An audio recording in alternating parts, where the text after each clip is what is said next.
21st of May, and I'm finishing off my last tasks for Alpha. Got most of it done yesterday, but I'm not ready to sort of cross off anything yet. Basically, I've got how the achievements are going to show up.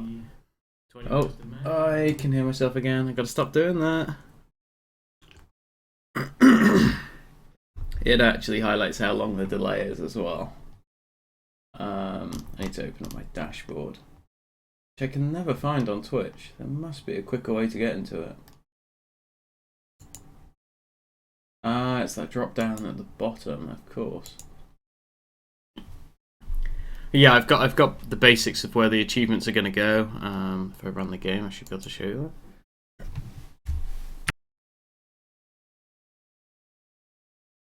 that. Sorry about that. Yeah, so they will be showing up. Sorry, I've got that coming through the speakers. What a mess today.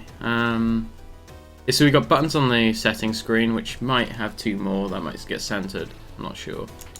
Stats there, and the achievements, and they're going to have little achievement icons next to them. What I'm thinking of having instead, which I'll probably do like post-alpha, is basically replace these with one string of text at the bottom and a bunch of icons, and when you click the icon it tells you what you need to do to achieve it. It'll just flow better, so you got like icons, text, icons, then text with a bit of image, like, you know, some images, and then you got a button there, because basically this double text with different spacing really doesn't look good. And I know it's me being a perfectionist, I guess, but it annoys me a lot. And I think getting something with maybe not quite this size, something that's on some kind of grid with some text at the bottom might just look a bit better, a bit more polished. So yeah, I'm probably going to do that. I've got to code these things first though. So I'll do the images probably post-alpha, and I need to get this coded in to achieve my alpha date.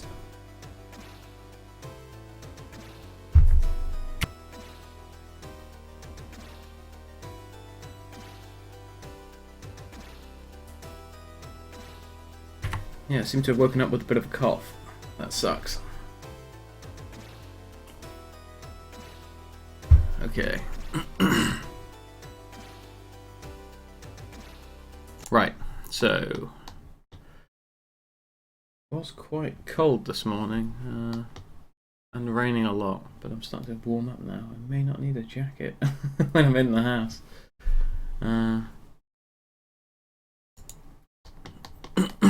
Okay, so what I need to do is I basically need to take the same logic I used to unlock the characters to unlock the achievements. I swear I had this in before though. It was in the boot screen, I thought. Maybe not. But I could use this in a similar way. Yeah, so the way I unlock the characters I will definitely emulate for these achievements. So I'm just gonna call this achievement 1, I guess. Like, yeah, achieve 1.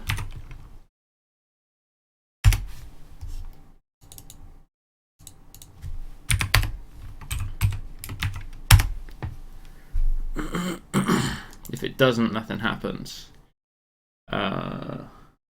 I may want to change that so that sets it to 0, so there's always 1. But I need to see how I set it, how I even set that stuff up.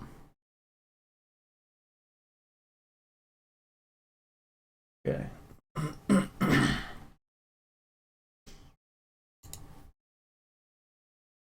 Oh, sorry about that. Nope, that's the wrong window. Amazing. It's very confusing when I've got OBS running on the other screen. I don't actually know which thing I'm clicking on.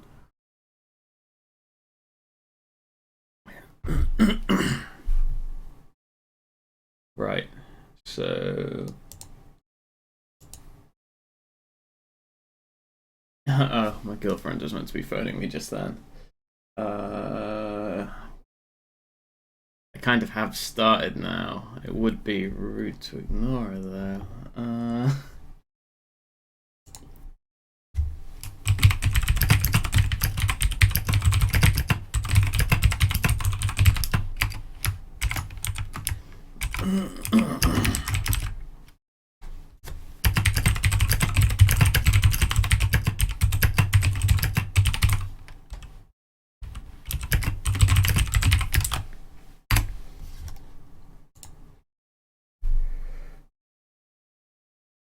Okay.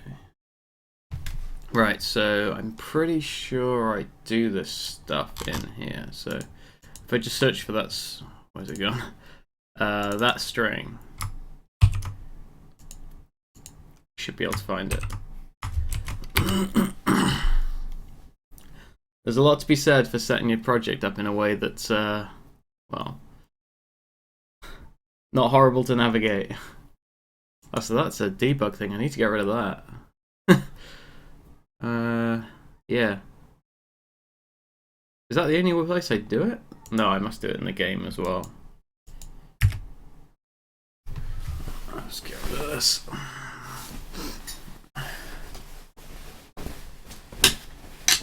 As it is starting to warm up.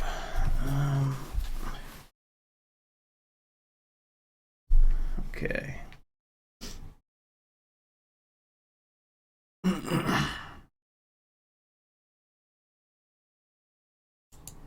So we've got, yeah, so basically if you hit 69 candles at 100% accuracy, you get to unlock this. Is that all I need to do? Set unlock to 1.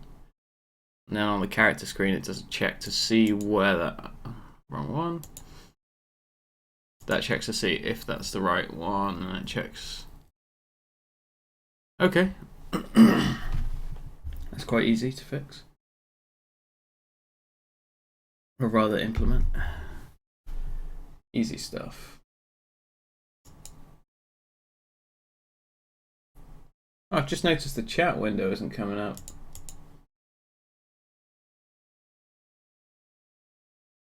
Huh. Wonder why that is. That's CLR that's doing that?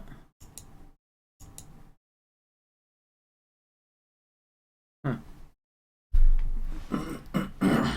Try and find out why that's not working. Well, at least part of it is, like the latest follower update is, which unfortunately has not changed in a while.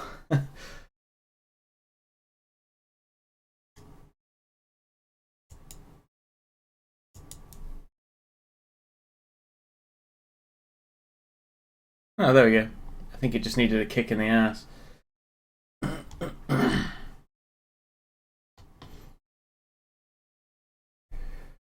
Right.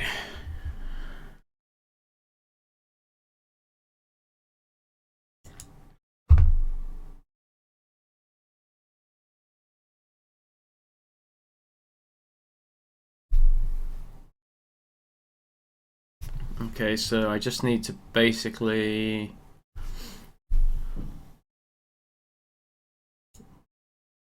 where am I doing this stuff? Currently I've got it on the quote screen, I think. No, I had it on boot, didn't I? Where's that?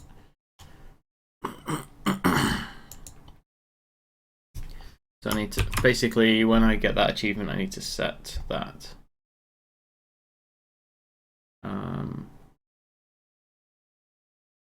I could put it on a key press for now, similar to what I've got here. Where is that anyway? Oh, okay, easy. I'm just gonna put that in there and then copy that.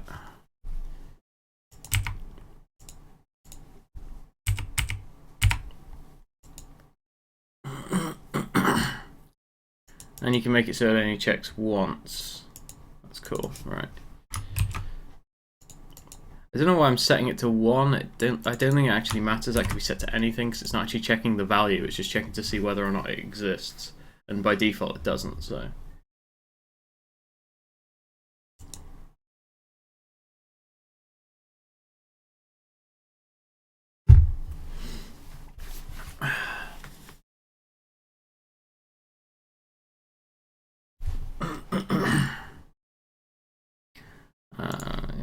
take that out of there. Oh wait.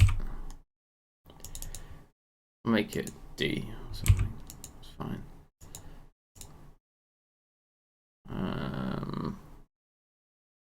What kind of feedback do I want for that? I guess I could start setting the achievements up now. It was in variables, wasn't it? Right. So sounds like people at home.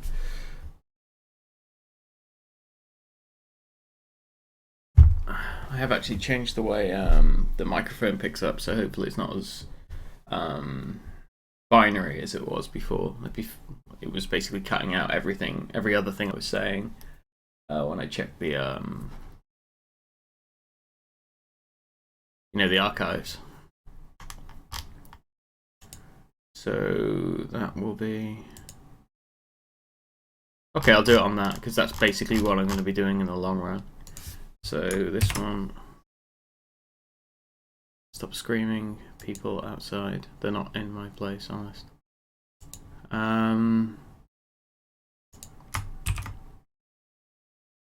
Okay, so variable. No, so if that. Now, if anyone out there can tell me how to get that as a shortcut key, that would be great. So by default, that's going to say set. It does have to be inverted, actually. By default, it's going to say whip 100 candles. When I hit D, it's going to switch to whipped. Hopefully. Hopefully.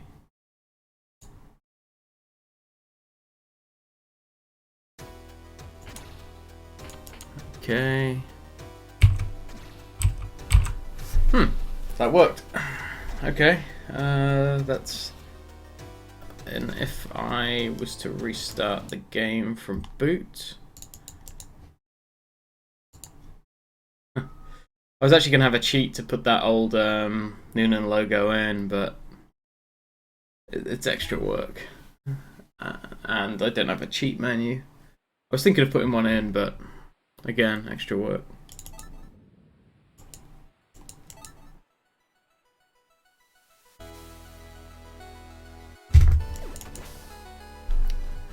Kids outside are very, very loud. And it's still there. Great. That's all I need to do. Now I need to just basically put the right logic in. Which I did make notes on this last night. Candles. Yeah, okay. That is easy. Where do I track the stats? Here. Okay, so if I'm trying not to use this bar so often. I'm trying to use the little one I've made at the top, so I can maybe at some point get rid of this entire roll-up bar by default, so I can just bring it down when I need it. But I keep forgetting which one I need to press to. If I press this, does this add to this or try it now? Okay, so that adds another one. Adds it underneath. Oh, that's useful to know. Hello, Mr. Cryptic.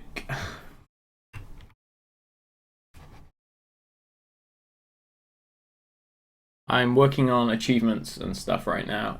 It's not the most exciting thing, to be honest, but it's got to be done.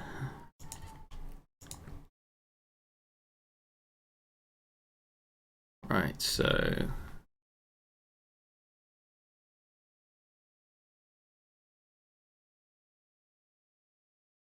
where the sounds outside are really distracting me and throwing me off. Okay.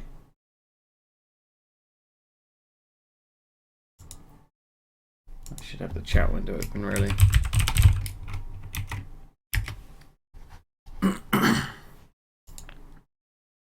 Right, okay, so now I need to check which stat is it. It's a variable, I think. It'll be a stat something or other. Stats. There's a stat candles, I swear. Yeah, stack candles. Okay, so if that's greater than or equal to 100, that's gonna set the. Where did I set the D key? Right here. So I need this. No. So I need this to add.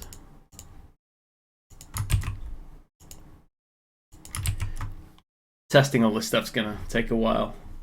I'm currently working on a runner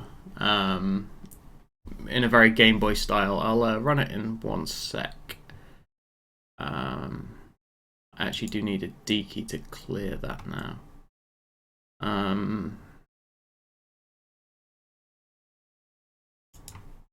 Yeah, basically I need this to be something that wipes the key. Okay, so that means I can keep getting the achievement again and again and again.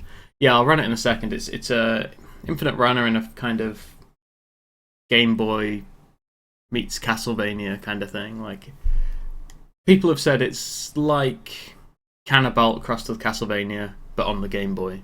That's kind of the best way of describing it, I think. And yeah, it's kind of what it's bringing to the runner table, I guess, is basically a unique score system, which I will explain in a second. Right, so we've got set. I'm just going to set that to 10 for now, so this that won't take as long. Okay, so I'll run the game.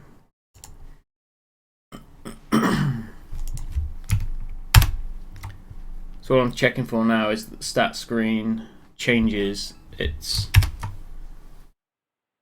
The stat screen needs to change its text string once I get 10 candles, and then I can press D to remove that. Make sure that the achievements are working. Hi.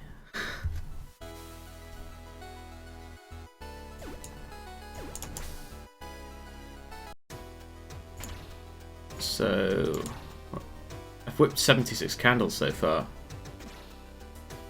which means when I go to that screen, it should say whipped 100 candles. If I hit D, it's not doing anything.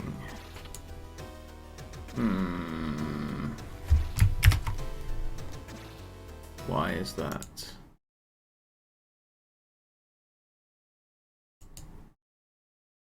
Depressed. That could be because it's constantly trying to change it back. I'm going to change this to 100 and remove the. Yeah, I'm going to change it to 100, and that should. And I'll hit D as soon as I get to that menu, which I'm already on. Okay, so now it should just say whip 100 candles. So I've just got a jumping. What? Oh, I need to fix that. That could be a problem while testing. Basically, my stats get reset every time I start from the menu. Well, they don't get reset. I think basically it ignores the stats screen if I start from any other menu. Why do I use Construct over other engines? It's fast, and it was the first one that I used in my own time. Like, professionally, I'm a game developer. I worked in Unreal, CryEngine, Renderware, I don't know if you're aware of that. A bunch of different engines, but this has definitely been the one that I feel is most achievable to do in my own time. Like, I can make a game quite quickly. I say quite quickly, this game's taken me a long time. Finishing a game takes a while. Oh, I didn't check the stat screen, did I? I'll just die in a second.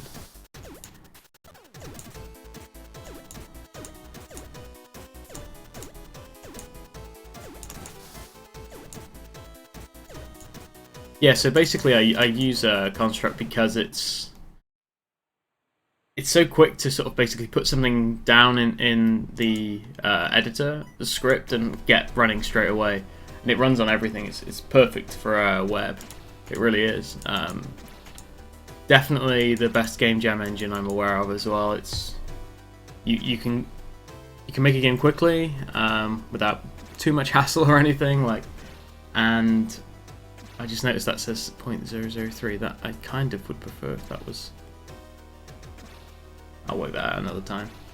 Yeah, it's quite easy to get your game distributed because it works really well on the web, better than anything else, I think. It's still better than the Unity web solution, I think. Haven't seen much GameMaker on the web. I don't know what HTML5 and GameMaker, how they work, but GameMaker's got some frame rate issues, I think, that I don't like. I quite like games that run at 60, so I want to kind of develop a game that runs at 60, and Construct pretty much only supports 60. You start getting problems if you ever run slower than that, so that's a caveat, I guess. Okay, so I just need to get, how many candles was it? 19, and then that achievement should be unlocked. I'll change the level, just to mix it up a little bit.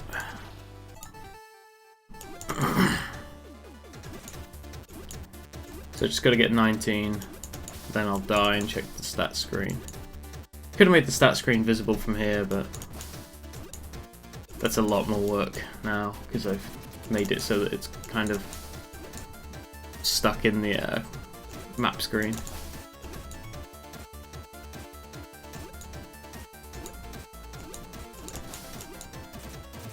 But yeah, the reason I use Construct is just because I could get something off the ground quickly. Like I saw it and I immediately knew how to make things in it, you know? It was one of those situations.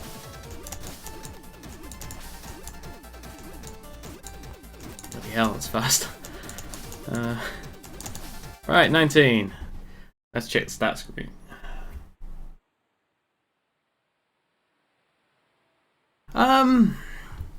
I think, yeah, Construct, I think, has generally been quite limiting. There haven't been a lot of large titles released on it, that's true. Whipped 100. Whipped 100 candles, excellent. Right, okay, the achievement works, good. So I can make sure that system is how I do the achievements from this point going forwards. That is awesome. Yeah, like, generally mobile games is what, like, Construct sort of leans towards. But you could make bigger stuff, like, I mean, when you say bigger, do you mean in scope or the amount of content? Because I think you can make something with a lot of content in it. Like making stuff like map screens and like character selection screens and all that kind of stuff. It's just fluff, right? Which you can do in any engine. You can do in Construct. When it comes to leveling up and stuff, I mean, that's all this kind of stuff is. You know, stat tracking. Like you just need to manipulate it in a way that you just manipulate those stats in a way that you present it to the player in a way that makes it look like levels or something. Like I'm not sure where the restrictions come in with Construct.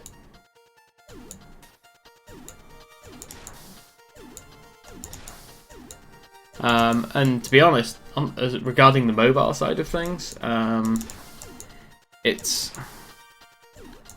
not actually a great engine for mobile. Like I have to jump through a lot of hoops to get this game to run on mobile, because Construct's a web-based engine, so you're reliant on the web browsers on mobile devices. And in Safari's case, there's some pretty rough restrictions on there. Like, you can't play a sound effect in Safari without having user input beforehand. So, say you've got like an intro to a game, it's going to be silent until somebody interacts with the screen. You have to have touchscreen input to actually make sound work.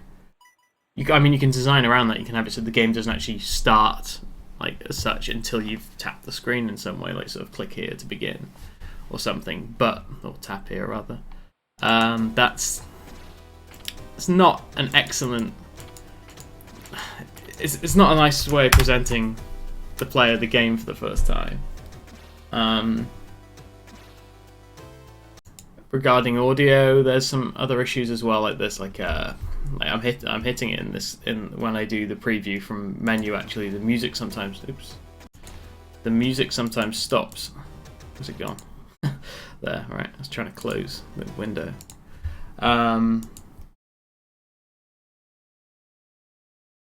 Complicated. I think anything complicated would be hard to do in Construct. For example, it's multiplayer, but you honestly can't do anything almost. Yeah, I mean, okay, multiplayer. Yeah, I would say if you want to make a multiplayer game, I would probably switch to a different engine. I mean, you could do local multiplayer quite easily. It's a bit of a faff with the controls, but it's not something that's particularly difficult to do. Local multiplayer, online multiplayer, yeah, it's not the easiest thing. And like I was going to say earlier, like there aren't that many big games that have been made in Construct. I think there was the one with the squid, Airscape, I think it was called. That was a fairly substantial game. I mean, it was like what somebody would flippantly say, just another 2D Flash platformer or something. But it actually looks really quite nice. And it was a well-designed game. It just didn't really appeal to me, to be honest, and I don't know how many other people it appealed to either. Polish isn't everything, right? Sometimes, and even quality isn't everything. Sometimes you just need to have an idea that resonates with people, and sometimes quality and polish and one developer's love for an idea might not be enough, basically. There was another game made in Construct called Last Penelope, which I've read was quite good, but had a lot of technical problems. But I haven't played it, so I can't say. I mean, I've played a bit of Airscape, so I feel like I'm okay. I can actually talk about that with some. I can be critical about it without feeling unfair. Whereas if I say anything about Last Penelope, it doesn't feel right to criticize it if I haven't actually played it. I've seen videos, like that, and I think it looks great. And from what I've read, it's good. It's just I did read some reviews of people saying it was technically there were technical problems.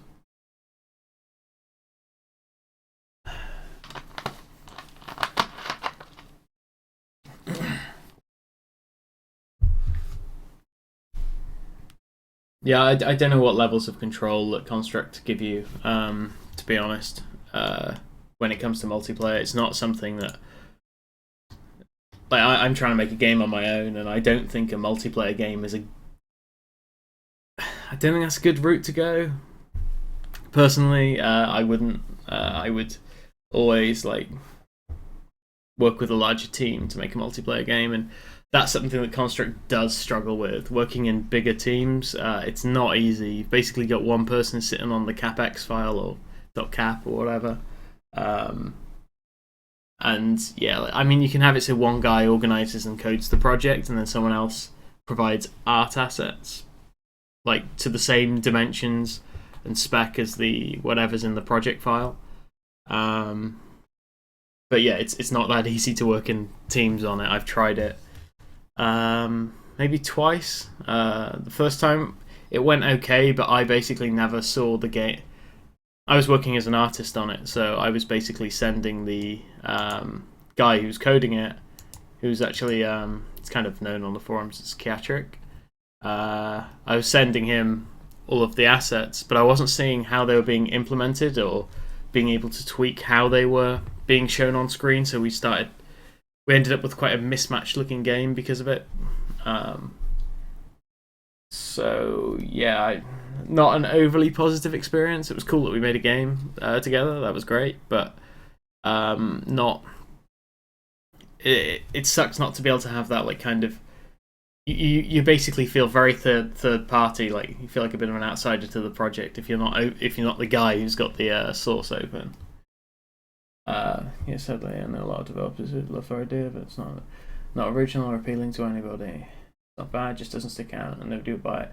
Yeah. I mean, I would say this game I'm making now doesn't really. I think it's slightly different because I think this does appeal to people, but I think people don't like that it's a runner. The biggest complaint I get is, like, I want to be able to move left. I want to be able to just kind of jump around and need more platforms. And the second thing is always, where are the enemies?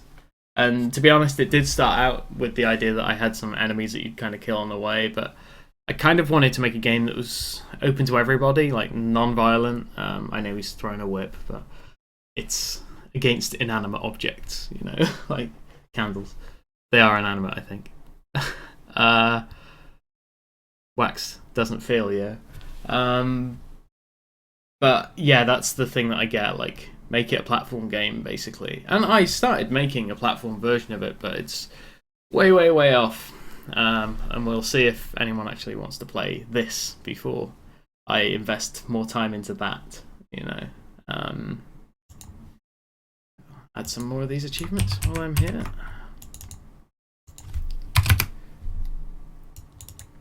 It's going to take me a while to test some of this stuff. It really is.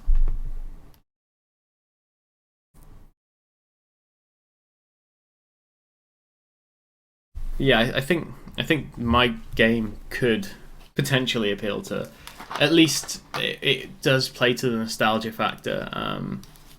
There are some people who like I don't know if you've heard of, like, Pixel Prospector. He does a lot of, like, or she, I actually don't know. Or they do a lot of they present a lot of people, like, pixel artists' work and retro indie games and stuff on their website, on their Tumblr and their Twitter and stuff, and they have never done any for me.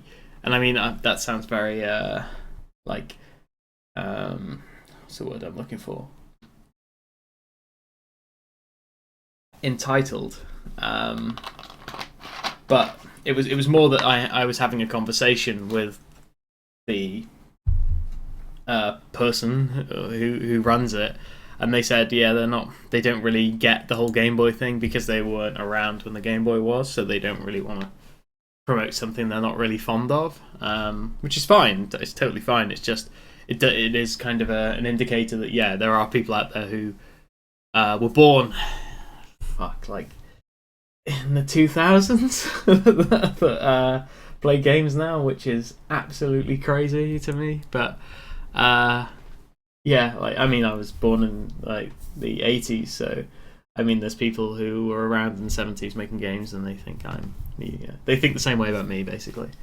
My first game was probably Mario Brothers on the NES, whereas theirs may have been Pong. You know, like, there's a bit of a difference. But yes, totally sidetracked. But I think this could be appealing, but there's a small, I think, but probably enthusiastic market for this game. However, it's even smaller because it's a runner, and that minimizes it even further. So, kind of small set of people that will enjoy this game, but I think they will. I think I'm making it well. So, hopefully. Right, we'll do what you said. Yeah, we taught a beginner programming class. We used Construct. We thought we'd split off into teams, but it was a terrible idea. We would have been better off having everybody do their own because it would have been a lot more organized. Yeah, I actually taught a just before I left Ubisoft Montreal. I sort of volunteered to take a class for some students in a local college. They were running students for a local. There was a local college that taught, I guess, troubled youths, and they were hoping to get them to make some games. So the I guess the teaching assistants came to Ubisoft, and I taught them Construct. I basically showed them how to use it to teach their students, I guess. So I was teaching the teacher's assistants. The teacher was there, but it it was kind of more for the teaching assistants to kind of help when they were developing their games in this kind of, I think it was like a month-long game jam, really. And yeah, they were in small teams. And to be honest, like, they managed to pull it off. I guess because they had no frame of reference. It was like the first time they'd ever done any of this sort of stuff. And I gotta say, that was a really satisfying experience. Like, just teaching the teaching assistants. I'd done no preparation, stupidly. I just went up in front of the class, loaded up Construct, and made a game. And I got them to follow. I just said, like, I'm not going to send them any assets or anything. I'm just going to let them kind of see how I'm doing it and see what kind of thing they come up with. I was going slow enough for everyone to follow. And it was really, really satisfying to see what they were coming up with. Because it was always the same kind of thing that I was doing, but they put like their slight spin on it.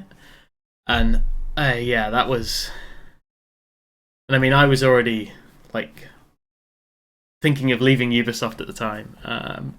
And it was strange that as I was leaving, I'd had this very positive experience, and it did make me question what I want to do in the future. Because I would, to be honest, that teaching that single class, I felt, and maybe it was because I only had, like, you know, the one class thing, and maybe it's just because it's new and a novelty, but it was probably more satisfying than my time on my last project there, which was Far Cry Primal, which I didn't get any satisfaction from because it was more of the same for me. I didn't do anything new. It was just like, I'm not learning, I'm just doing, and it was... Yeah, it was weird that something that I've never been into, because I didn't do any... I'm really not out of the education system. I dropped out of early college and didn't do that well in school or anything. Like, I just like making games, I guess, enough to make them professionally.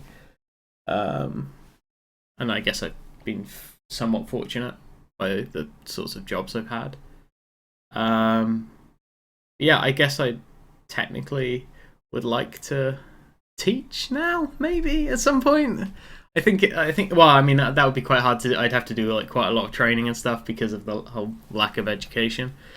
But it was very satisfying, and this engine worked for that, like, really well. Teaching people who haven't done anything in the past, this worked, and that was really awesome. It was very rewarding, and I was only teaching like teaching assistants. Like, if I was teaching students, that would have been, yeah, like, seeing, because they were obviously trying to follow me like by the number. Like, they were still creating their own stuff, but I did get to see. Unfortunately, there was a bit of a language barrier because it was in Quebec, so everyone was French, and I don't speak a word of it.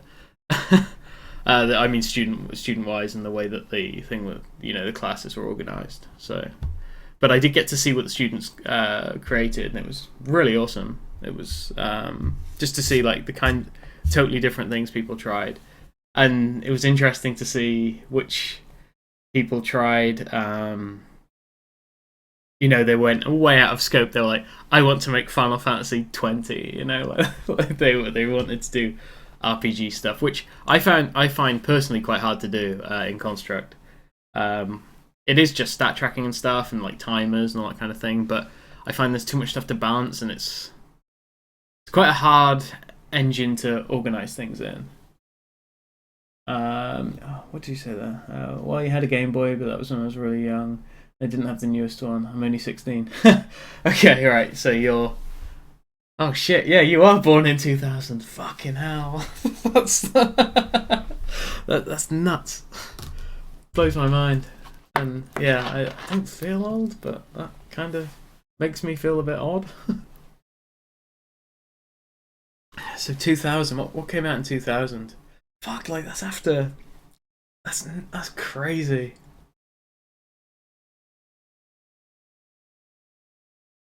I mean, at least it's not 2005. No, but then you'd be like...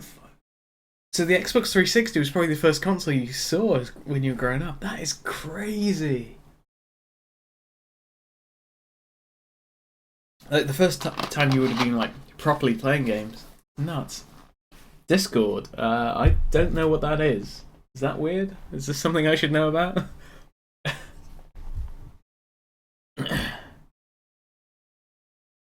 I'll add it to my list of things to research. Recently, somebody said, like, if I heard of, like, I think somebody had mentioned Snapchat or something, I was like, I opened it and I didn't know what I was doing. It was like one of those moments where I actually felt like a pensioner or something. It's like, what is any of this? I don't understand any of it. It's weird.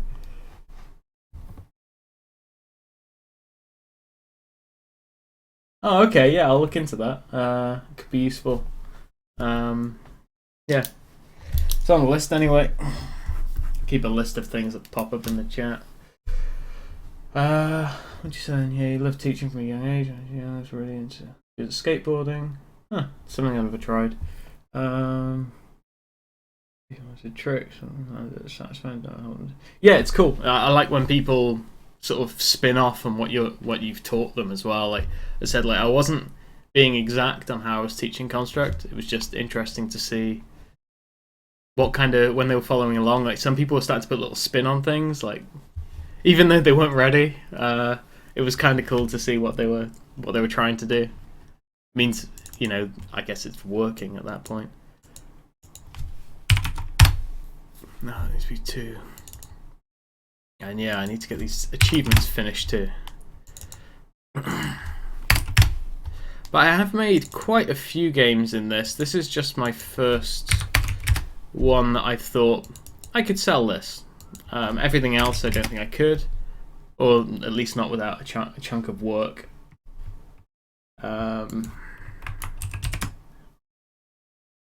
What was the next achievement on that list? There was one about top speed. Oh, it doesn't actually matter. I just need to disable that for now, and then yeah, just get them all down.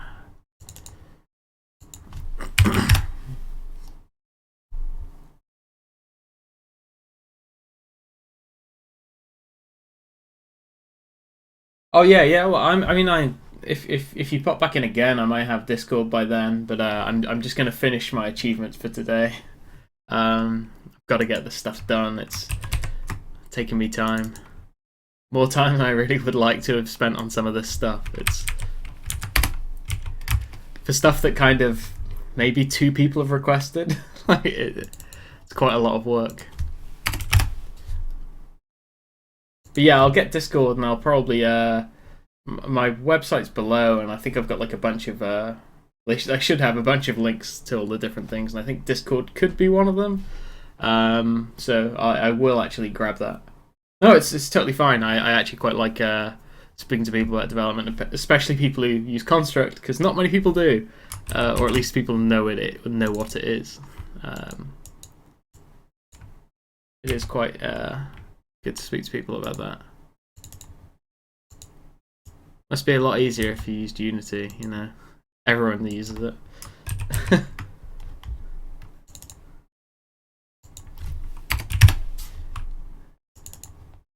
Clearly I had things I wanted to get off my chest too.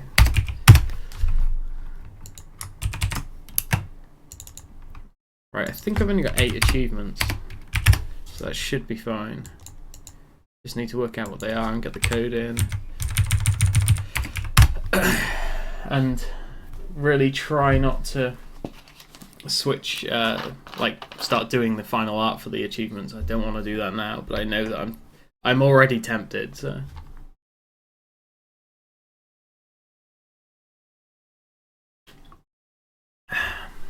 Fucking hell, I didn't realise people born in 2000 would be 16 now. I mean, it's obvious, but holy shit.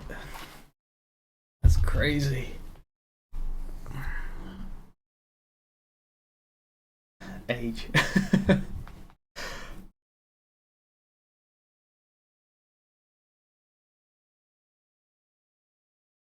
No, I mean, at the moment, regarding construct, I'm using it because I know it. I wouldn't say I'm an expert in it at all. I just know how to use it and make the types of games that I'm making right now. And I've got a bunch of little prototypes of other little games I've been working on, and maybe I'll take them forwards to to be my next game, I guess.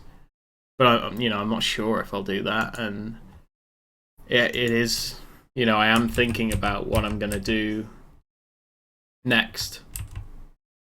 Like, do I polish up one of those projects, or do I next switch to a different engine and then, bite the bullet and lose time developing a game in order to make games easier in the future? I can't work out what the best thing to do with that stuff is. Because if you're learning stuff, you're not making stuff, right? It's difficult to work out what to do in those situations.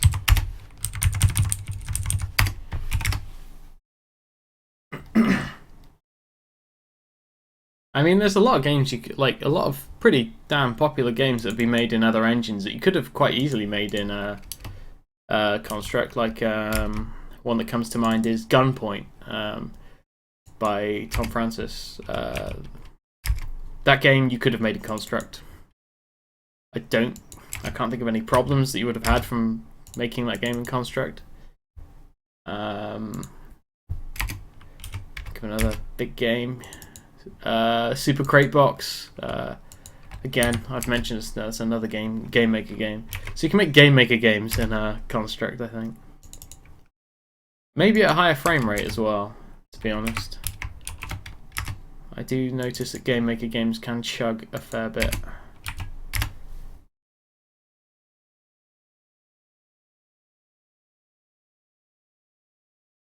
Yeah, the graveyard folder, man. I've got one of those. It's just like it's like that room in Alien Resurrection with all the failed Ripleys all sort of screaming. Like horrible like deformed fetuses and things. That's how my my prototype folder is in the back of my mind. It's just like screaming at me, trying to either they either want to be killed or, like, brought up to the correct standard. And I would like to just basically go through all my prototypes and make them final like this. I'd like to do the same treatment I have to this game, but this game was the smallest out of all of them, and it's taken me about a year. It's crazy. That's a long time. And I mean, and that's only to get it to this stage. Like, before, when I originally released it, that was a year of development. So technically, this game's taken me 2 years to make. I mean, in that time, I have worked on like Watch Dogs and Far Cry 4 and Primal and no, that's it. Those 3, and I'm working on Star Citizen now, but or Squadron 42, I guess. But yeah, so I have made other stuff, but that's in my day job. This is my evening work.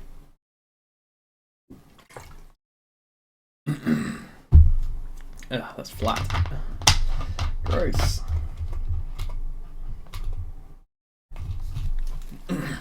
Don't see recommend Construct over Game Maker at this point. Game Maker is less and more limiting. Same time, Construct is simple, but what it does really well.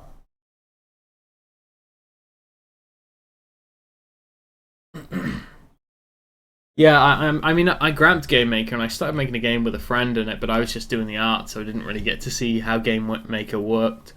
I did buy it. I can't see me using it now. Like, it's too far along. Like, I can't see myself using it, to be honest.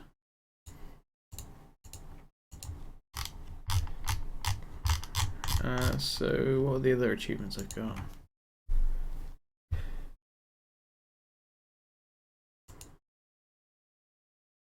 Reach top speed, travel 1,000 kilometers.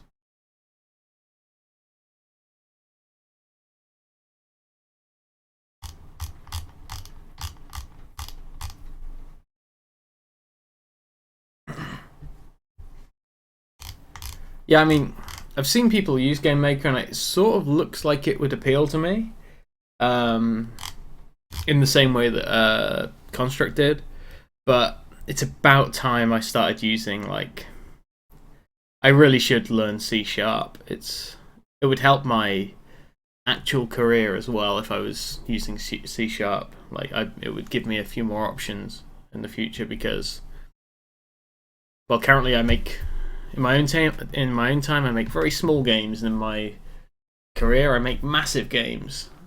It would be good if I could do something in between, and C Sharp would open that door for me. Not saying I want to leave my job or anything, but I'd like to have that option in the future. Yeah, like people love C Sharp, and it does open up some doors. Notice my internet connection is getting hammered right now. I don't know why. Terrible. I don't think my housemate's in. Maybe he is. I don't know. It could be watching, like, it could be streaming something on Netflix. Yeah, that is.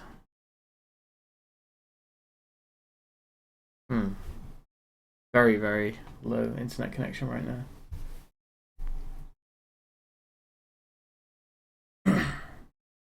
I've been programming for 5 years and he's 16. Fucking hell. I'm jealous. Like,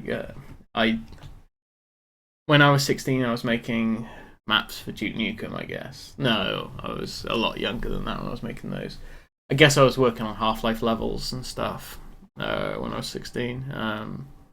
So yeah, I was only dipping my toe in. Like, you're well and truly in the development space now. Like, that's awesome.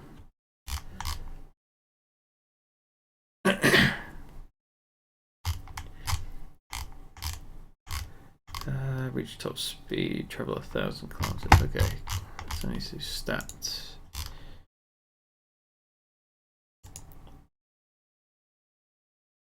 What is the top speed? Game speed. There is a top speed somewhere. I know it. Where are you?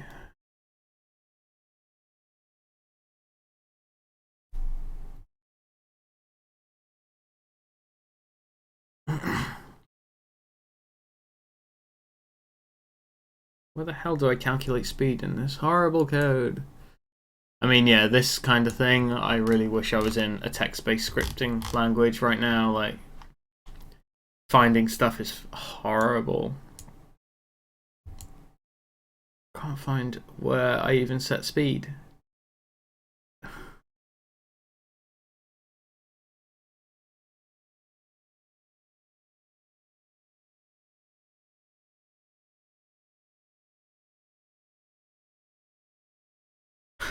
What? It's got to be there somewhere.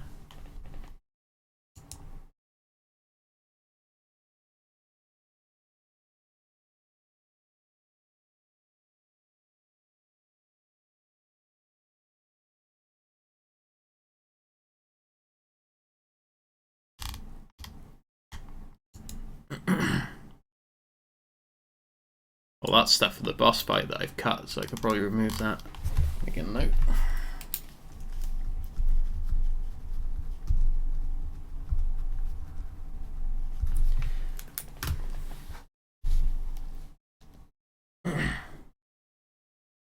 You took a C++ course at local community college over the summer when you were 10. Holy shit, that's crazy! I would have loved to have done something like that. Like when I was 10. Fuck.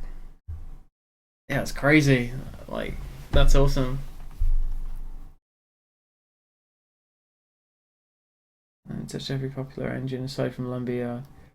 Lumberyard is basically CryEngine, yeah. Like, CryEngine's what I use at work. It's alright. I'm just like, I just do level design when I'm at work, so.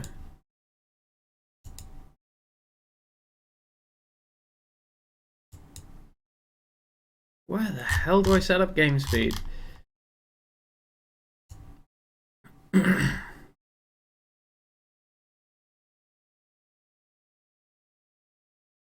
This is embarrassing.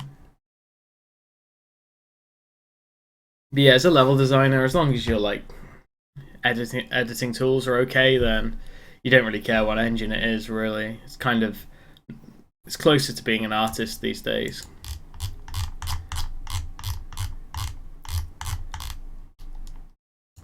There, 300. Is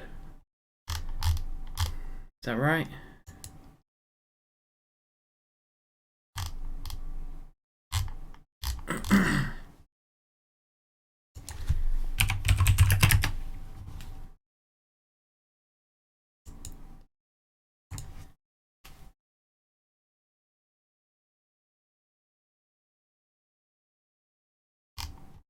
Nope.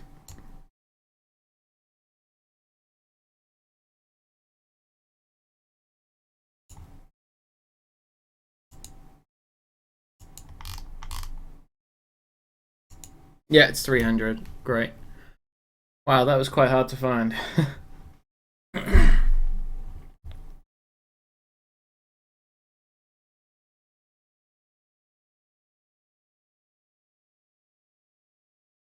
Yeah, terrain and foliage and all that kind of stuff. Like, to be honest, these days, like artists kind of handle a lot of that stuff.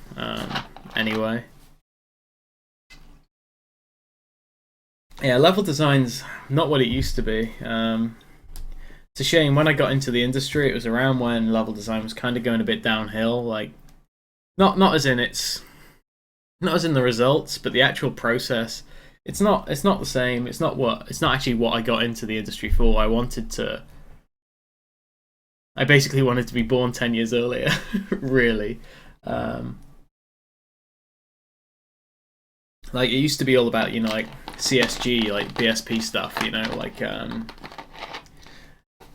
manipulating brushes, working like it was a lot more like architecture than it is these days, I think. Like, just manipulating shapes more. Like, these days it's kind of more like manipulating the placement of objects in modern level design, and that's just not as fun. It's a shame because it's not going to change now, unless you're in the indie space and you can make games that kind of riff on the old way. Like, there's a game called Strafe, an indie game that was on Kickstarter. That kind of, it's like a roguelike version of the original Quake, I guess. That's kind of going level design wise the way that I liked level design. Like, I would absolutely love to work on that. Not saying I'm unhappy with my job or anything. I mean, I just would like to work on something where I was doing what I believe personally is pure level design, not. Yeah, it's almost political at this point. Like, it's just not what I got in for. And I've been doing it for about 10 years now, so it's what I do. It's just, it's not what I originally wanted to do. Where's speed? That's game speed, isn't it? Confused myself.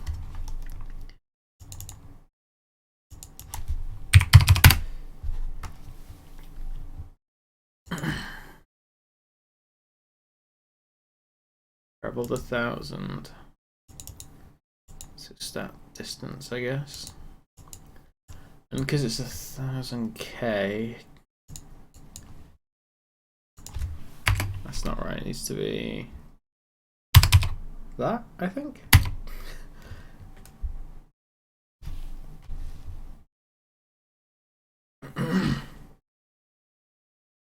Yeah, like it's. I think you need to be. I think as a level designer, you need to have some kind of eye for art, I think. Although I do know level designers who know pure level design and they can't, not that they can't draw, because that's kind of irrelevant. I mean, they don't get. They can make something that feels fun, but they can't compose it visually.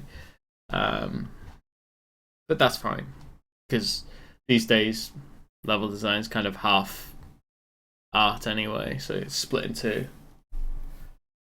Yeah, just kind of wish I was around a little bit sooner. I did get a taste of it. Like, I worked on, like I said, Duke Nukem maps, Half-Life maps. Half-Life 2 stuff, so Source Engine, and Unreal Tournament 2003 and 2004 I did some stuff in. Of course, all of that work that I did back then was terrible, but it was how I learned and how I got in to the industry now. So,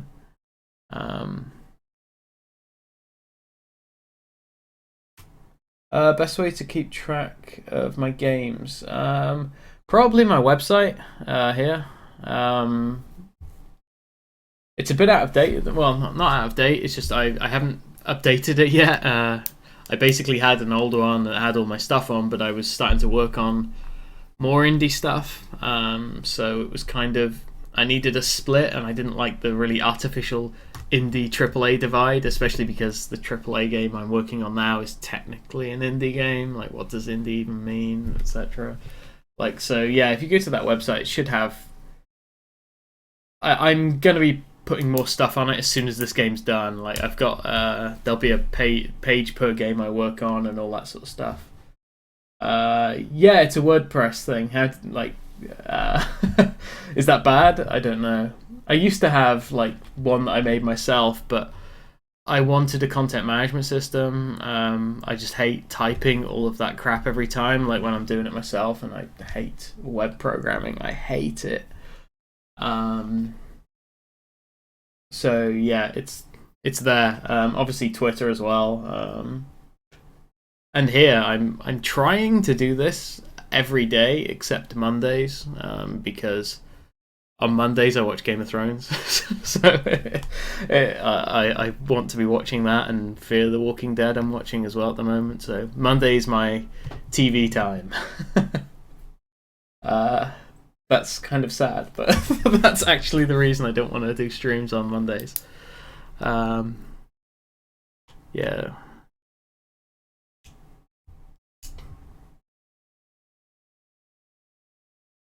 Right, yeah. I don't have a company either. I should probably register my website as a company or something. I just don't want to have to do all the tax stuff yet. Like, it's just a pain in the ass. Like, I just don't want to do all that stuff right now. I will have to at some point. Like, when I start selling this, I will need to start. Yeah, paying yearly taxes on it, but not right now. Yeah, I've basically got some like game pages I'm going to be setting up, like showing. The idea is that I'll show what games I've worked on, and each page will say exactly, and I mean exactly what content I worked on. Like, for instance, on Watch Dogs, I will have, say, the motel level, and I'll say which parts I did on it, and maybe have a run through of me playing it, like, and going through and highlighting all the bits that I've done and all that kind of stuff. Like, a few of the things that didn't make it out, like when I was working on Streets of Rage 4. I've got a couple of videos that haven't got out about that, so I might put those on there. And then obviously all my indie stuff. So it'll all kind of be in one place, but there'll be a filter for it, so you can go through and click on them and stuff. Like, kind of a bit like a portfolio, but also just sort of informative. Like, one of the things like back in the day when I was interested in games, there weren't that many people who were very transparent about the work they did. And I want to be one of those people who are, because I think that way maybe people might, like, people who were thinking, oh, I can't make games, it's not possible, maybe they will. They'll see, oh, alright, this idiot can do it. Anyone can. Yeah, that's exactly what I would like from people, because it'd be good to get more people in, I think.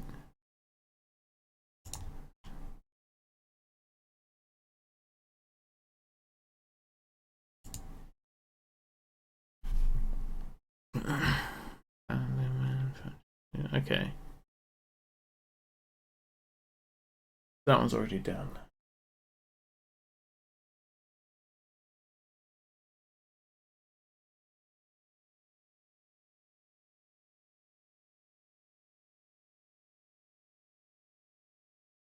Yeah, I use WordPress just because updating my previous one, as much as I liked my previous one, updating it was a real pain, and it was starting to get quite heavy. Like, was a very visual website, and what I was trying to get across was very text heavy, so I needed something a bit more blog like, so I just used WordPress because it was easy.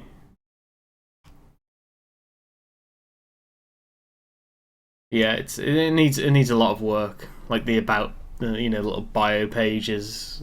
Yeah, I just shoved that together quite quickly because I realized there were no pages on the website. Need to put a contact page on there as well and some other stuff.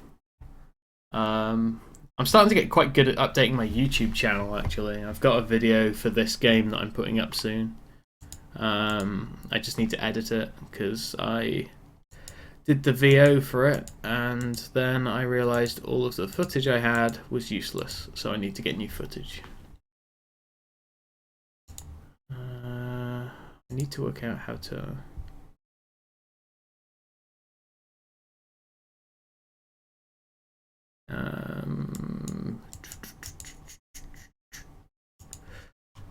I don't need... I think these two I get for free because they're things I've already unlocked.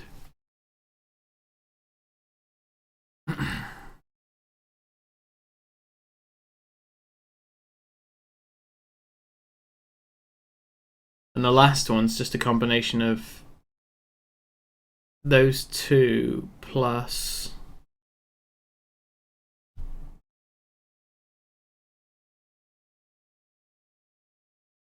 Yeah, plus the score. Don't watch TV.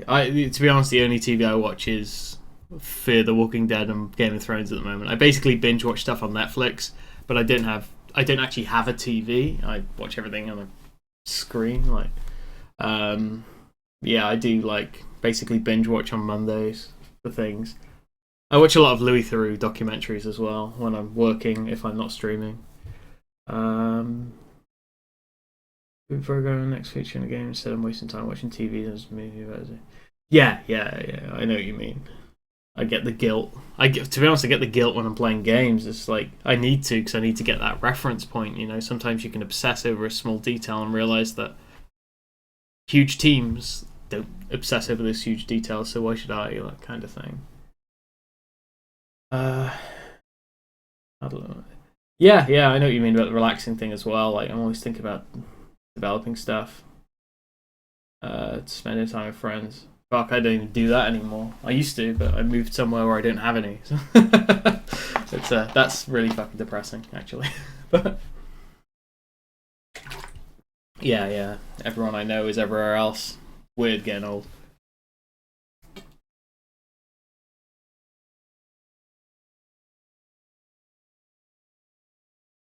Yeah, games playing streams. Yeah, I think I was doing that with The Last of Us recently. But I don't. Did I have the chat open? No, I didn't. I was just streaming the game, no chat or anything, just streaming it. And I was recording it at the same time because I think it's kind of interesting to go back and see how I played things. I'll make a little note, of what the time is when something happens, that's weird or notable, and I'll go back and look at it in the video, so I can. There was one section that was you're meant to be sneaking past some guys.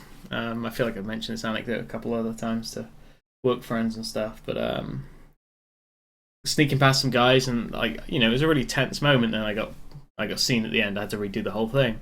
Second time, I just sprinted past everyone, and there was no tension. I just abused the system. It was kind of interesting to see that what I was bringing to the game was more important than what the game was giving to me. I made the tense environment because the narrative was kind of setting the scene in a way that I performed in a different way to what the game was actually mechanically providing. I found that kind of interesting. That kind of stuff. You love developing, had a hard time not doing it, but doing game dev 5-6 years. Haven't polished anything.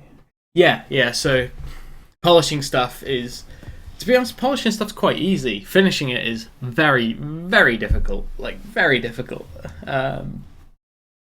People don't finish games that often.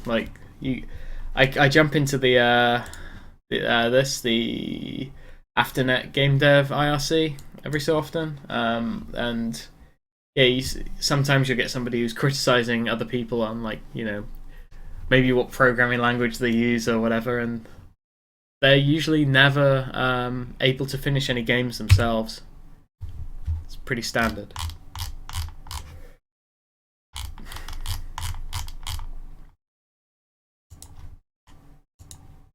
Yeah, finishing games, it's quite difficult, as it turns out. Very, very time consuming. Way more than you'd think.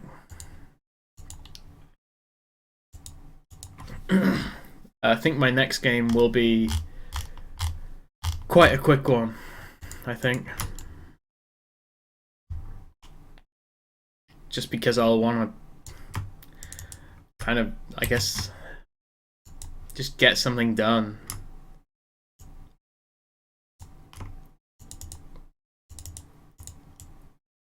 And I know what it'll be. I'll probably start on it in probably August. It'll be a small game, and I'm aiming to get it polished for August, and then get it released. Yeah, probably late September. But it won't be. It'll be something on itch.io, and I may not charge for it. It might just be free, and I might just put a little guilt message in there saying, "This took me X amount of time. I would like to be paid for my work," or "I need to buy bananas," or something. It's hard to really do a guilt trip on anyone when you've got a fairly well paid job. I can still try though, right? I mean, if I could make money from everything else, maybe I wouldn't need a well paid job. I'm not saying I'm not unhappy with my job or anything, but I'm joking.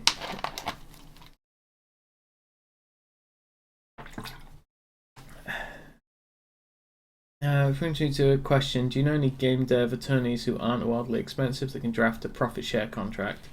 I believe, because I've looked into some of the stuff myself, because I don't make the music for my game. A friend of mine, Barry Topping, he makes them, the songs for the game.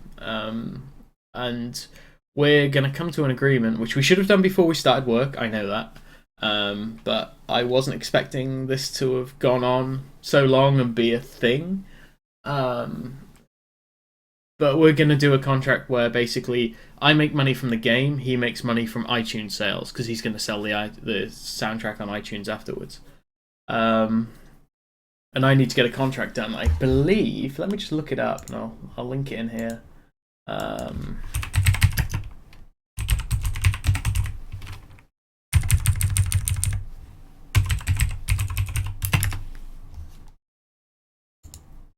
So there's a thing called Do Contract by, I believe it's made by Rami from Vlambeer. Let me just link it in here.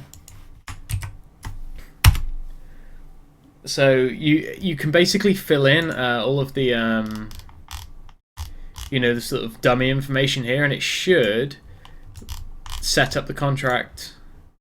Like if I was to say, I don't know,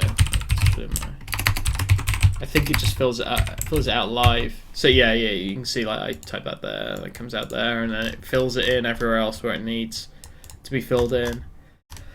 I've got a feeling that it's not great for every country, but it does work in. I think it's basically very America oriented, but you could modify it enough. And to be honest, if you've got something like this down and both people have signed it, it may not be the most legally binding document, but you've got something. And that means if something was to go wrong, you've got something as a reference point to provide to attorneys from that point moving forwards, rather than not having anything and being just up shit creek straight away. That's how I see it. Like, it's not an official legal document or anything, to my knowledge. In fact, yeah, it says this is not legal advice and not written by attorneys, but it does give you a starting point and it gives you something that you can work from there. Which is that I will be using this, sending it to. I do actually need to do it.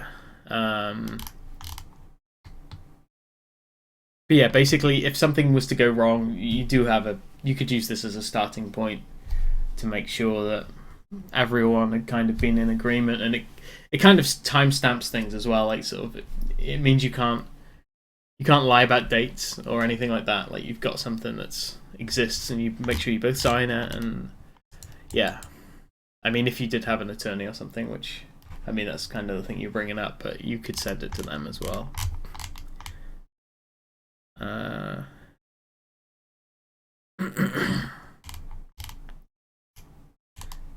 Yeah, so do contract. I recommend. In fact, I'll leave that open because I might actually fill that in eventually. I need to send it to Barry.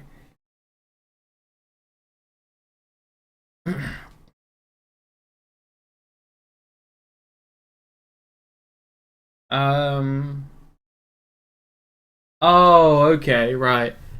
Huh. That's interesting. Yeah. I mean, I wonder if there's. I wonder how difficult it would be to modify that so that you could have like care of kind of thing, like like your parents or whatever. Wow, I'm so jealous. being in that kind of situation at that age. I wasn't doing anything useful back then at all. That's crazy.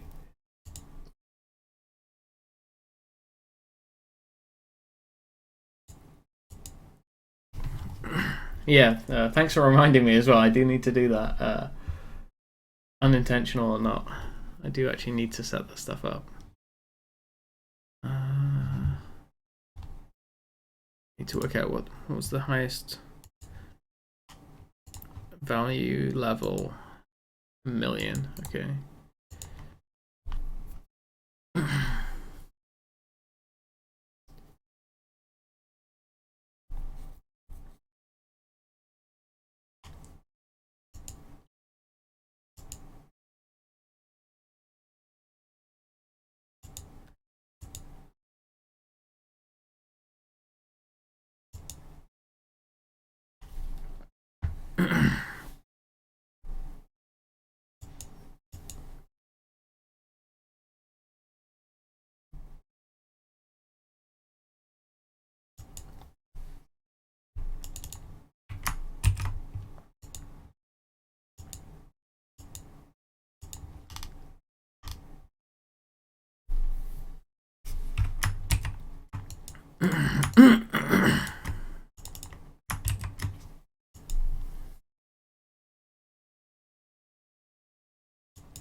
It's a shitty situation because neither myself or parents are made of money, so hiring an attorney isn't. Yeah. Yeah, that sucks.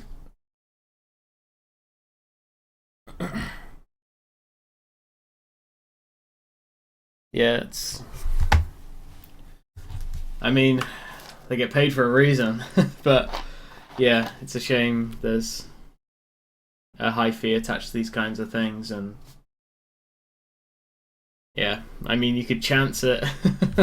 To be honest, that's what I would have done, but then, yeah, it's risky, right?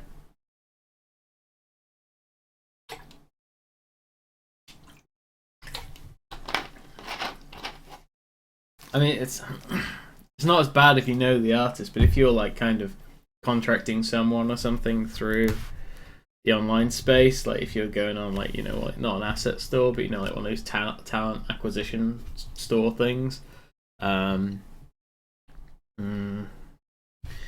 yeah, risky.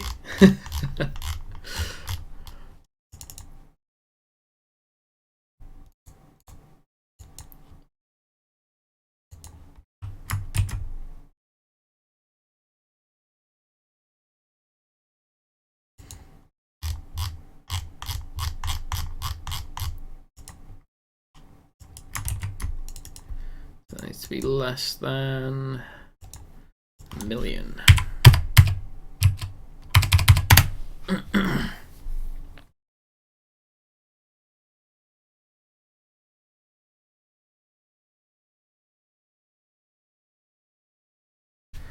Anyway, figured out to do the agreement that I'm gonna hire lawyers, use something like the do, yeah, I guess the do contract. If somebody contracted to an LLC is owned by my dad, and the LLC owns all assets, and not me directly. Yeah. I mean, you can work through proxy, I guess. I think that's how they. I think that's the terminology. Yeah. The trust thing kind of.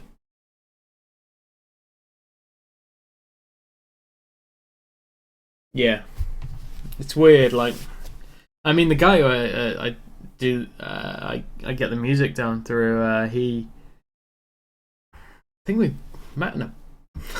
This sounds dodgy, but we met in a bar. I think through through a mutual friend. But it was just like, it's really weird thinking back to it, like how I've ended up working on a game and he's worked on the music for it, and I'm trying to piece together how that even worked. I think because I wasn't making indie games when I first met him. I was working on. I think I was working on Crackdown, maybe on the 360 back then. Yeah, it was for somebody's birthday, I think, that I knew. And he must have said like, "Oh, I make music for games and stuff." Maybe he mentioned it on Twitter or something, and I just said, "Oh, I'm making something." It's weird. I never really thought about it before. Very strange.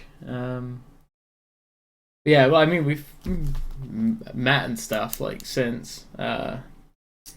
Just yeah, weird. Haven't really thought about it.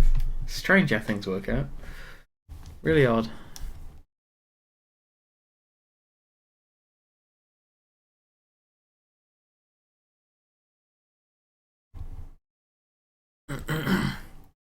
So set out that achievement. That achievement. I think that might be all the achievements set up. Maybe.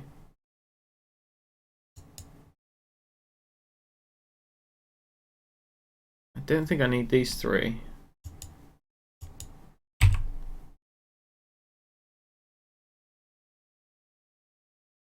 Guess I'll see what state the game's in now when I run it.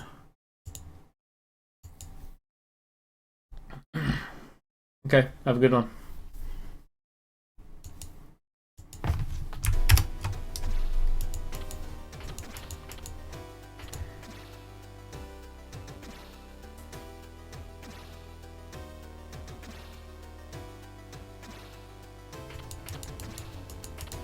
I'm pretty sure I've unlocked Noonan.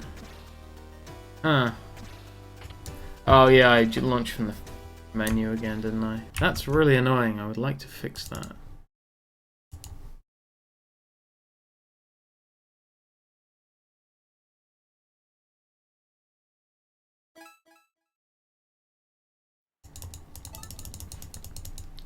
So hopefully all of those booleans are now set and the achievement should just run.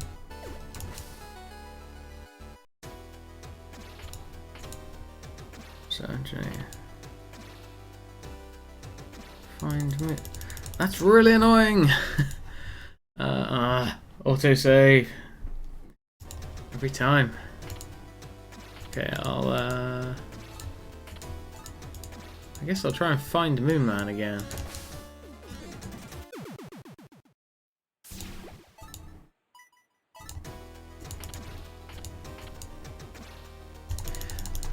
Damn you. Damn you. I could do the reach top speed one, I guess. That won't be too difficult.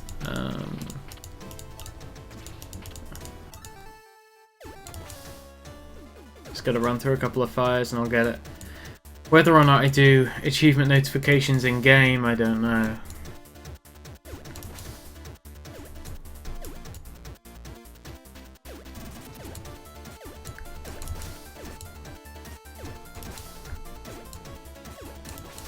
Probably not, because I think iOS has its own ones that slow the game down and make you die.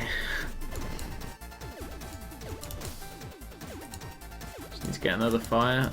Oh no, there's one there.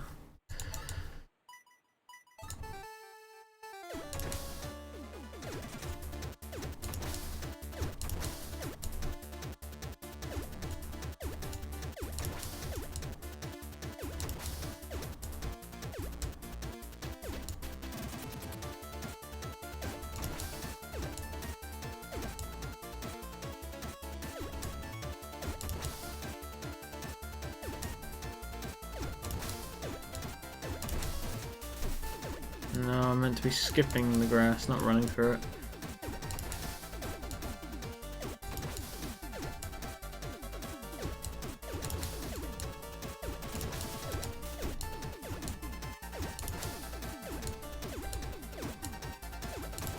I feel like maybe the screen shake could be a lot more intense when you hit candles. It does feel pretty good hitting them, but I am playing muted, so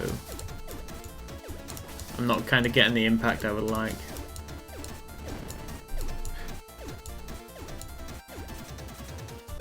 Ugh. Made me die. Damn you, hair.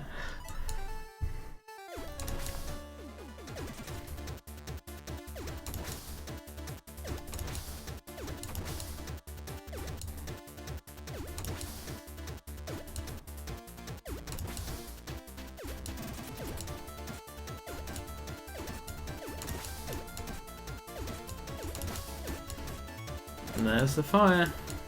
Need one more. That should unlock that achievement. There we go. Should be on track now.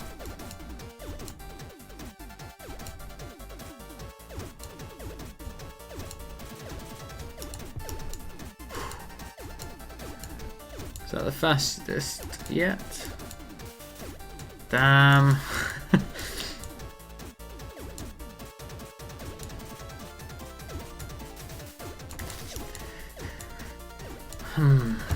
I think I might have hit it. Let's have a look.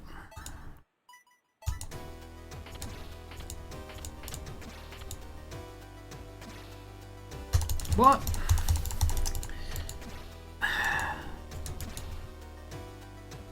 Guess I'll need to run the debug to see what speed I'm actually running at.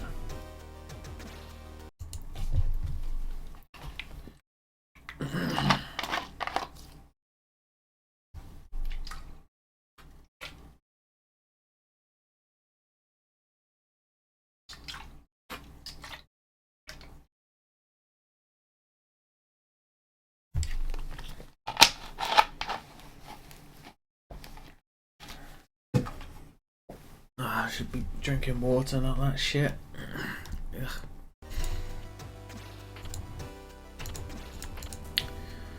Okay, well, that didn't quite work out well. I should really bring back the speed debug.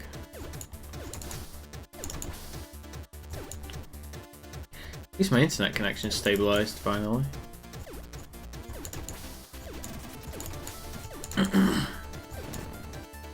I'm assuming it comes through at 60 FPS.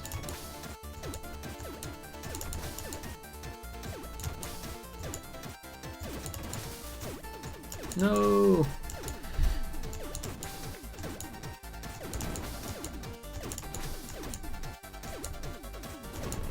Right, that's good. Going pretty quick now.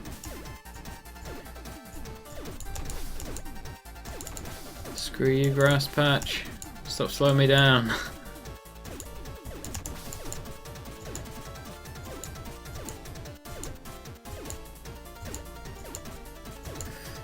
Okay, it's making me go a little bit cross-eyed.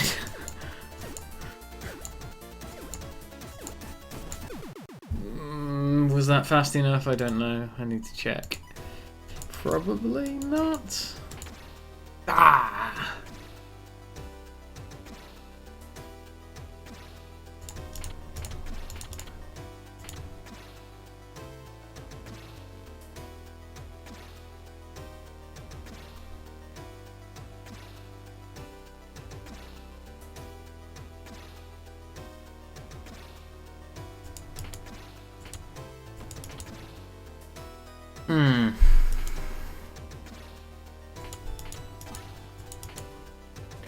I'm going to bring the debug back because I think I need it.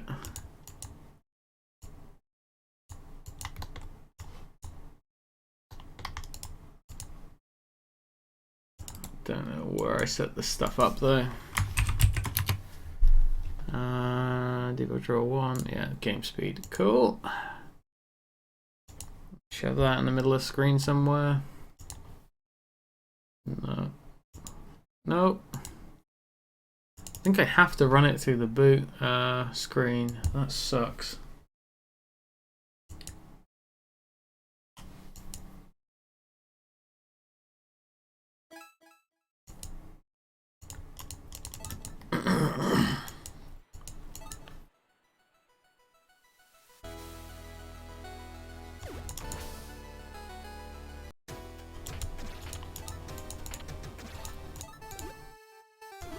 Alright, gotta get that number to 300. Basically.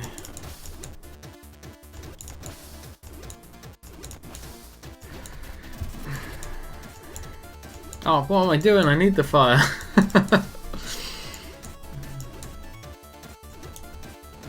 There we go. So that adds about 50 on, right? Or 40. No! Don't run through the grass. Yeah, that's good. Alright.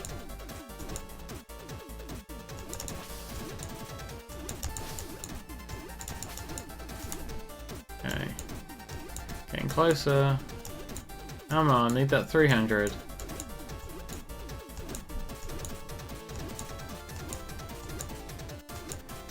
Oh, damn you! Just as I was almost there. 300, that's it. I'm definitely running at the top speed now. Doesn't actually seem that difficult now, but... well. Typical. Okay, so if I go back to the stats screen, that should say... fuck. Didn't work. Why didn't you work? Alright. Game speed is over 300, so that's cheat 4 to unlock. Because I didn't set any of this stuff up. Fuck. Idiot.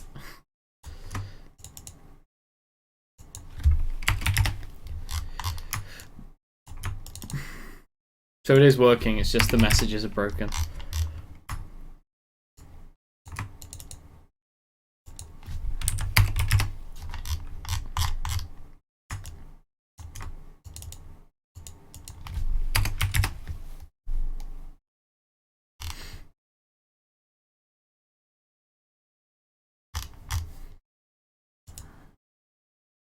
So through the boot menu again. Yeah, like next project I'll set up totally different to this.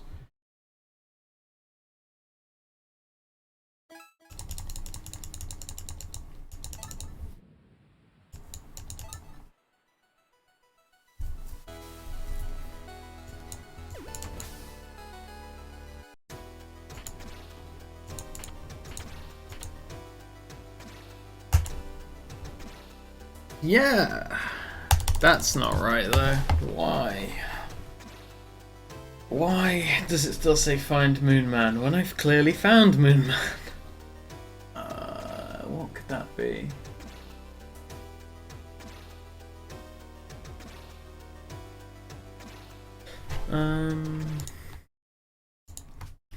So I'm checking to see if it does not exist. If it does exist, then found Moon Man. But it does exist, right? Check Moon. Oh dear.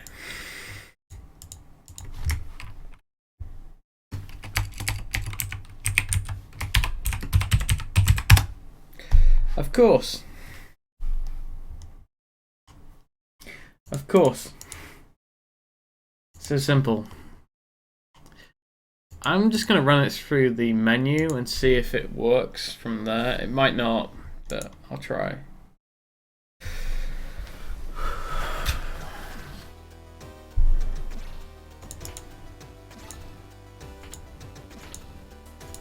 Okay, so whip to 100 candles, yes, reach top speed. Found Moon Man, woo!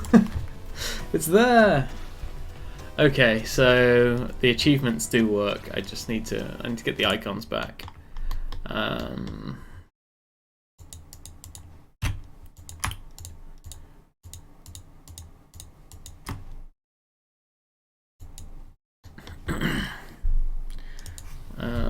Chief icon.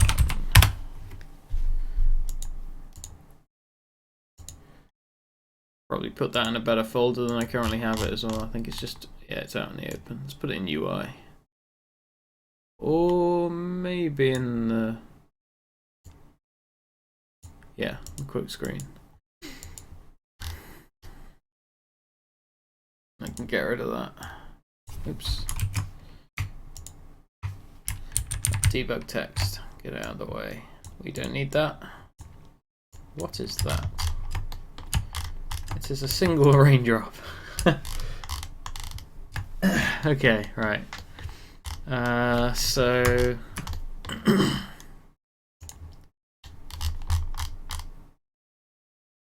what was I in the middle of? Oh yeah, bringing back these. Focus. Right, so that'll be in variables, and no, it won't. It'll be on the map screen, and it'll be wherever I'm doing all of my other options, menu stuff in here. Right.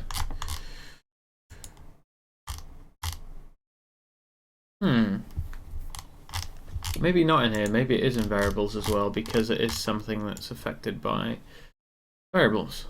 Yeah. Need to find out how to add a blank one of these. Currently, I just always add a sub event. Right, so where's my? Nope, I didn't put it in UI. I put it in quotes, didn't I? I think it should be in UI, really. I need to check what ID it is. Do I need to check what ID it is?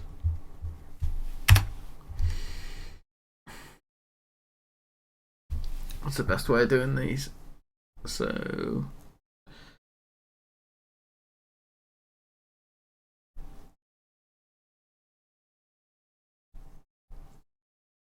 I should tie that into the text. So if I choose, I should basically take whatever UID exists and add it to the icon rather than doubling up on the scripting.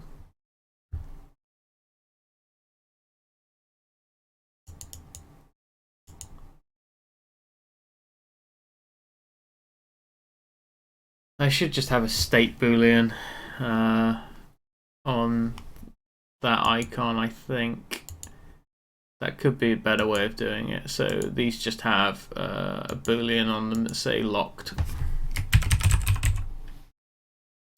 unlocked, because it's going to start at 0. Unlocked, false. and think. So the unlocked frame, basically if one of these is, so compare the boolean, so if that's set to unlocked, then set the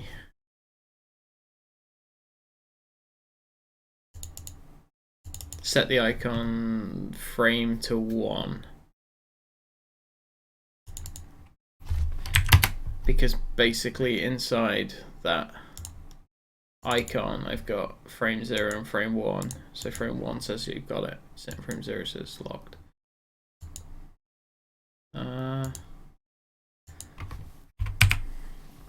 And what determines what is unlocked?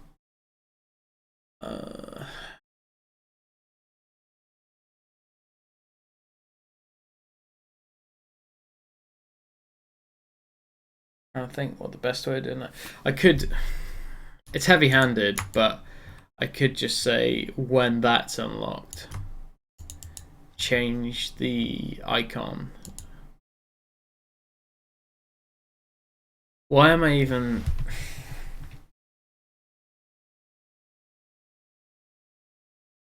Why would I even need? I could just set the frame. I could just do this exact same thing. I could just do a pick UID here. I don't need a boolean on it at all, really.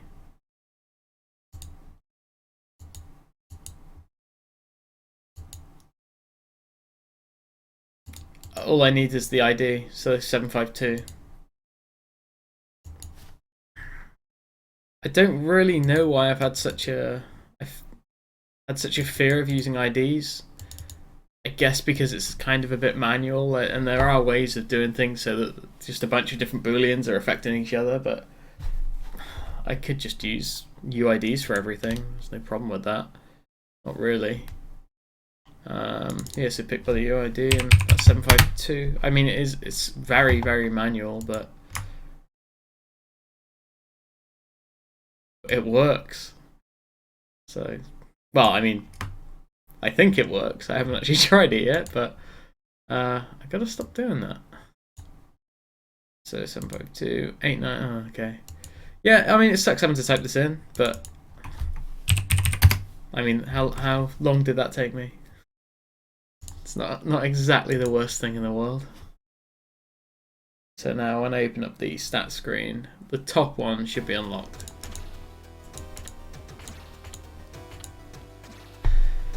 Except they're not visible, of course. Right, I need to set them as visible in the quote screen. So that is screen 3? No, screen 2. So when you're on screen 2, is that in menu states?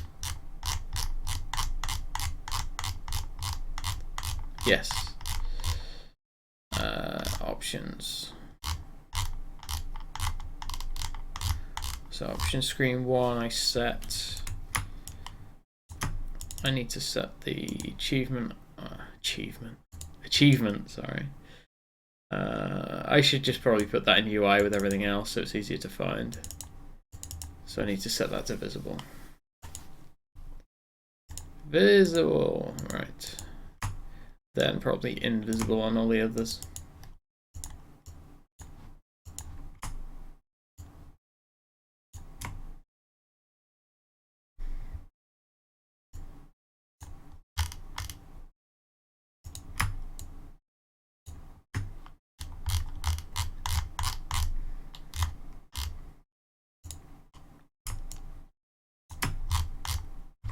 And that should work now, hopefully.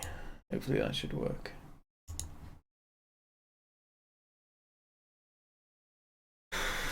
Okay. Let's see. It kind of worked. It set all of them to be unlocked. Why the fuck has it done that? Also, that's a really nasty looking screen. I do plan on replacing them with kind of larger button things like that, but ew, looks horrible. And yeah, obviously that happens, right? Okay. Why the hell is that? I need to double check the animation. The animation might be playing, which means it might just tick from 0 to 1. I need to just make sure it's at 0. It's fine. Fuck you, autosave. I mean, it does save your ass, but still.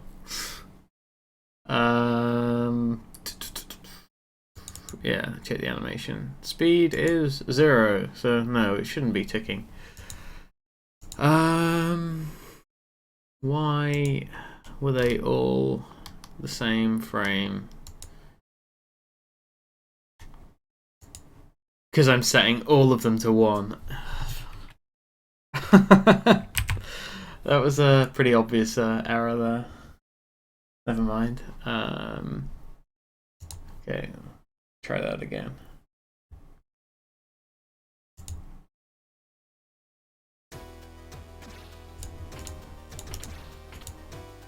Yes, working perfectly. Excellent. Right.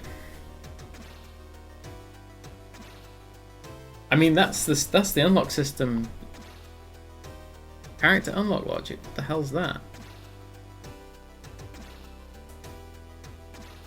I think I've done that.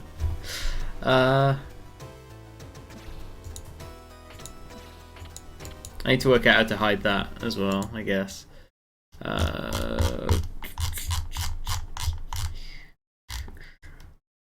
How do I do that stuff with everything else?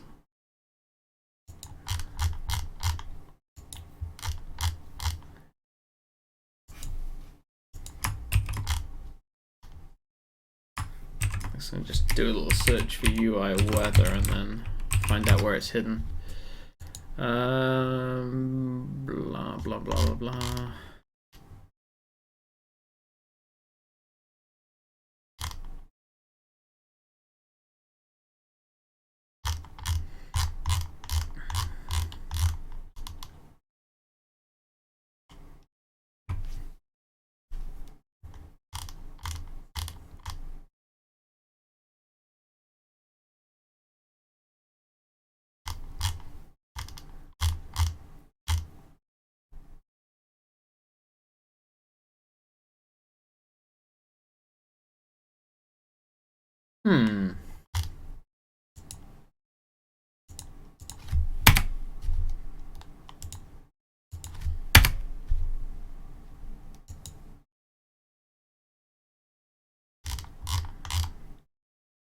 Set visible. Okay, I can put it in there. That's not so bad.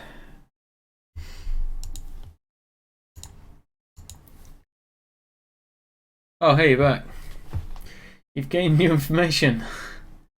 Start analysis cheaper elsewhere than it is here, and I can use the contract you sent me instead of getting an attorney, so I can probably get that done this week. You get saying 100. Yeah, that's nice. Like, just make sure, I guess, you've covered all of the other bases, like when you set up the LLC. Over here we call them LTDs, they're limited companies. I guess over there you call it a limited liability company, but I think it's the same thing. I think it's just in the US, the letters are different, I guess. Oh. Bit of a secret there.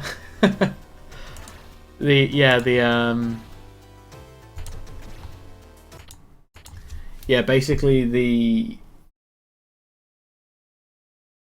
reason I haven't set one up myself is because there are a couple of extra things you've got to do.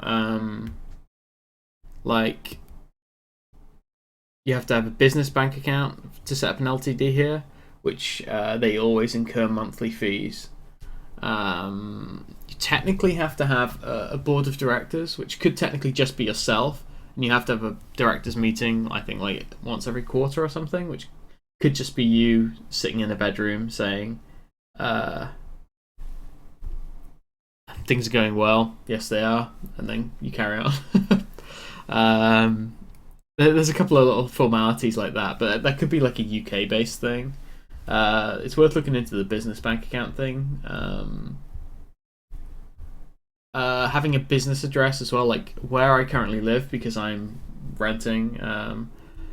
I can't actually run a business from here, so I'd have to actually have like I guess you sometimes call a PO box. Although they always say you can't use a PO box, but you can have registered business addresses that are basically PO boxes. Like it's kind of like a dummy office space. Like you basically have like a mailbox in an office somewhere. You can do that, and they're not too expensive. I've looked into it, and you can. What's nice is you can kind of move around, like still like move around the country or the world, and some companies have multiple drop boxes so that if you were to move somewhere else, you could still stay with that company and they just update where things are going without you having to redirect to post. Because I used to live in Canada, and holy shit, the amount it costs for me to get post forwarded. Like I'm currently waiting on the Quebecois government to send me like my tax returns and stuff, and like if they take a little bit longer than like maybe a month or two, I've got to then pay for another quarter of mail forwarding, and it's a couple $100. It sucks. Just to get like potentially get a check from the government, which I mean this time will be more. Like I basically when I did my taxes, it looked like the Quebecois and the Canadian government owed me about $2,000 or something, which is more than my mail forwarding. But last time it was what they owed me was the same cost of getting the mail forwarding. So I got a check for a certain amount, which I still haven't cashed. Actually, I'm useless. Getting a check and then it just costs the same as actually getting it. You know, like so I zero sum, you know. It's just annoying having to do this sort of thing. Yeah. On the bright side, my achievements work. Except that one isn't.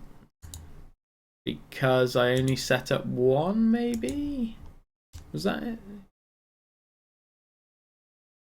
Yeah, I only set up a couple of them. So I still need to do that. Got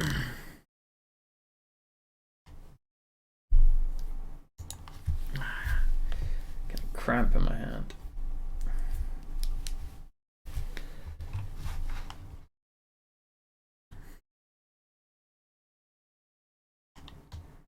But yeah, I'm looking forward to streaming some more games in the future, because I know that some people kind of pop into this and they see that it's a runner and there's only so much. Especially now I'm onto doing kind of boring tasks.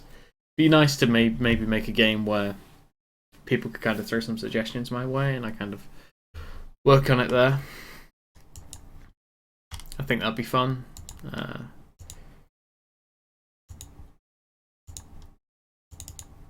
It would be, especially if people throw things at me that I don't know how to do and I have to like kind of work it out. That sounds fun. A little terrifying as well. Like I've been told by people never do maths or yeah, basically don't do any live equations because you can look like an idiot. And I've sat here like just banging my head on the table trying to work out the most simple things. I should really always have a calculator open on my second screen, just for every tiny equation that is in ordinary time. Like usually you just get it straight away, you know what the answer is, but that additional slight pressure that people may or may not be watching, you can forget how to add 2 and 2, you know.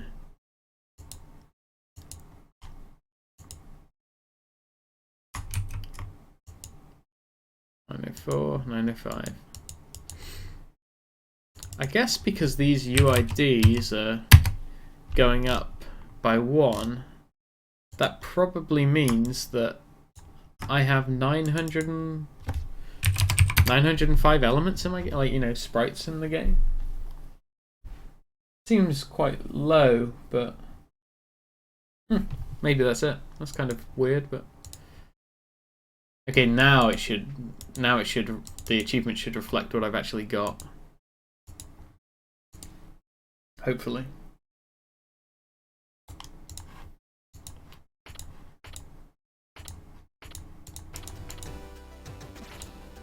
Yes, it does. Excellent. It doesn't quite look... I mean, like I said, I'm going to change the aesthetics. It'll be basically, there'll be 4 achievements up here, 4 down here, and when you tap them, it'll show you what you've got to do to unlock them. Or I might... It would be ideal if you could hover over them and it just changed it underneath, but because it's a touchscreen game, I don't have a mouse cursor to play with, so... yeah. That doesn't look right. I think it's because that padlock's not... I think that padlock needs to be solid like the trophy is.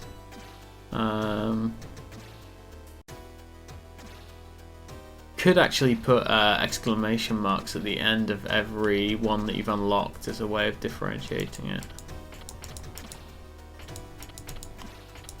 And I mean, this is shippable now. I'd be okay with... That really bothers me how sort of isolated those are. Like, especially because like weather. I mean, that doesn't tell you shit in it on this screen.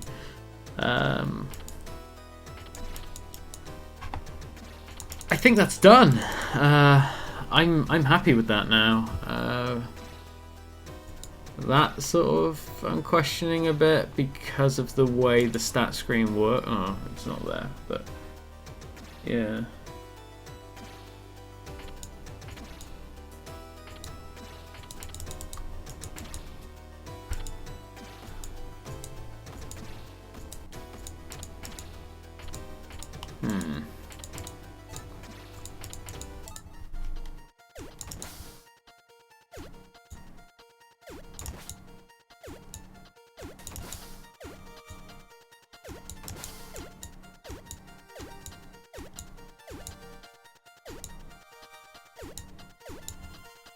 Yeah, I mean, whenever I played this level, I do kind of wish I was working on an actual platformer, you know, like one with some exploration and enemies and stuff. Like, I can imagine, like, little characters like that on this, like little snow dudes and stuff. Like, I do kind of wish I was making a fully fledged platformer, but...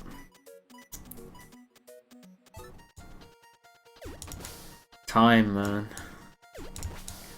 And I know what I'd do with it as well. I would probably make like a Castlevania Rondo of Blood style thing. Like, probably.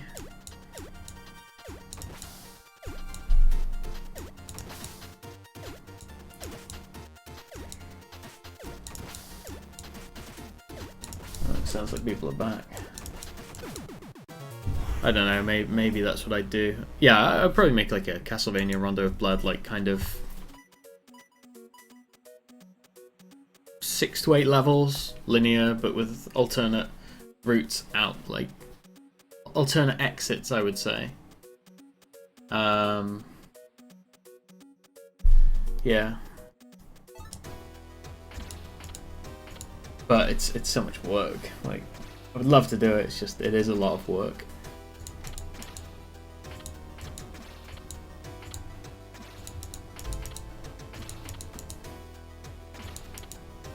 And I probably want to leave the Game Boy style as well, like just because it would be something that, you know, I could make. I could start improving my art actually at that point, you know, like I mean, I'm not an expert in this style, but I think I can kind of do what I want with it now, like.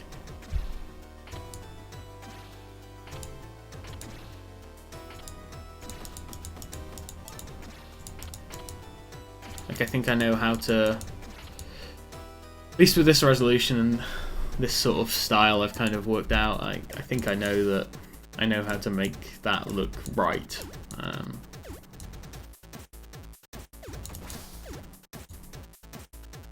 Yeah, I need to start booting from the menu from now on. So how are we looking right now?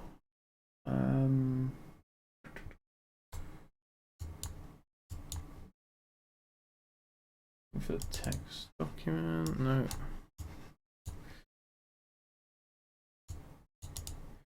Not that one. That one. Alright, so where's everything gone?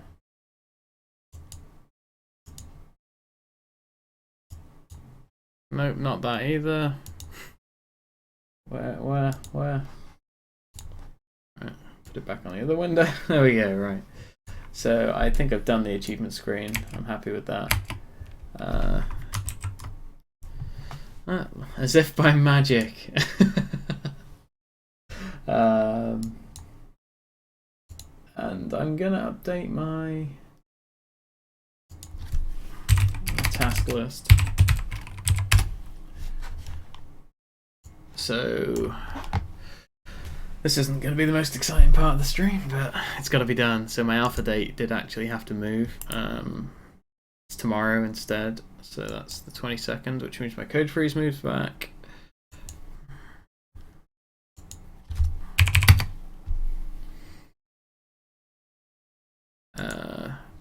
Everything moves back. That sucks. Oops.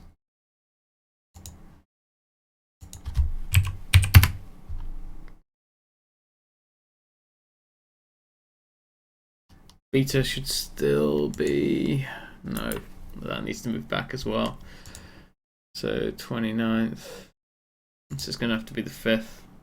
It's just going to have to be the same time as the asset drive and the key art. So much stuff. Oops.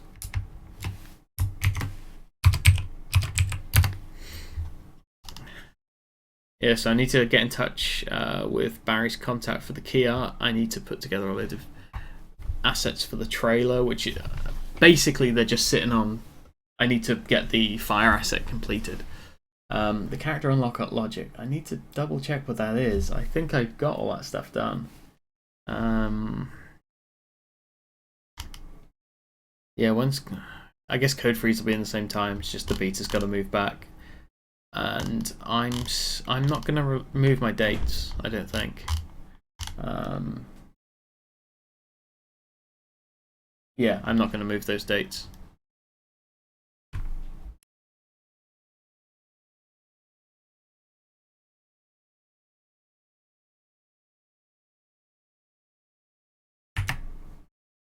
Muted because loud.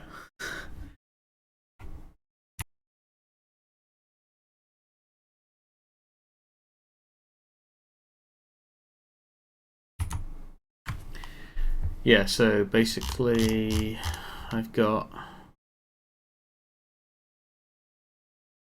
Not closed that one yet. What's left in here? Shmup unlocks theme. I think it does. I need to double check that. The achievement screen is now in testing. Say that's cost way over budget. Let's say 8 hours on that. And then the flames are all I've got left to do. So let's try the Shmup unlock.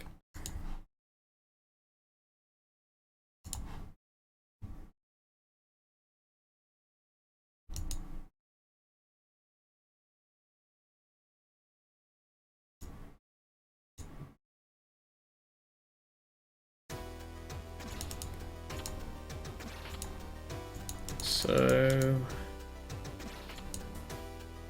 I need to start from the main screen, and do I actually have it unlocked yet? I don't think I do. I think I need to make a new icon for it anyway.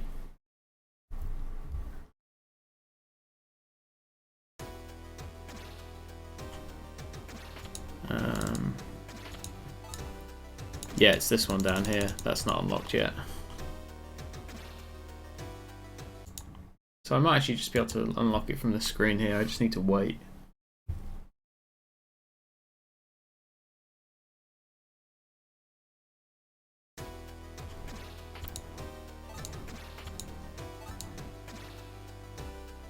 What am I doing? I keep doing that out of habit. Right.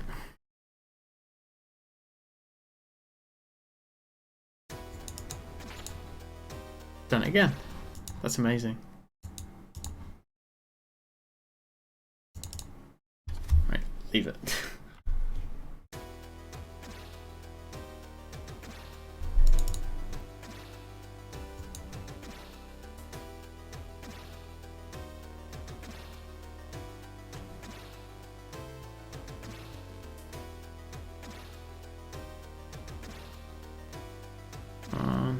Yeah, basically this I need to do the secret to unlock that last colour, and I need to see if that actually works. There's a bit of autosave in the background. Come on, there they are. And that should have done it.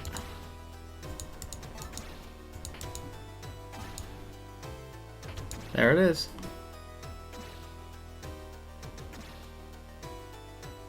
And then if I launch that again, that should be saved.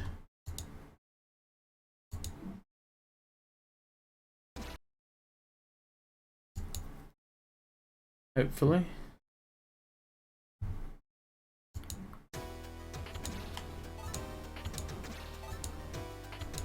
Yep. Okay, great. So that's no longer in test anymore. That is officially done.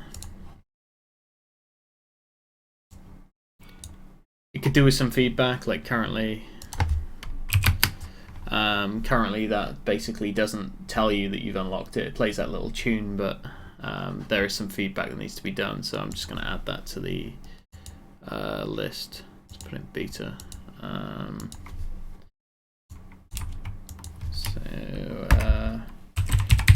Shmup unlock screen feedback. But not just on-screen feedback, just feedback in general.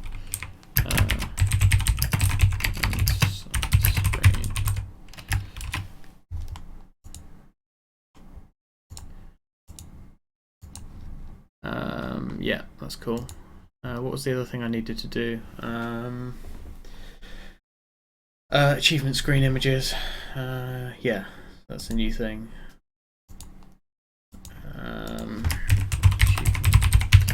Screen images.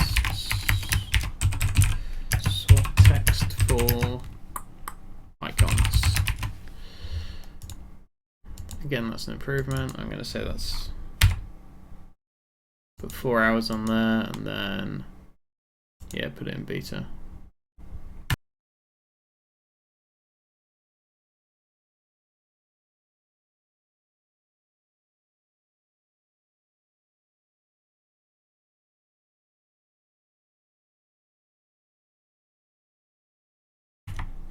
Okay, so I'll probably cut it here. I'll be back like in an hour or so.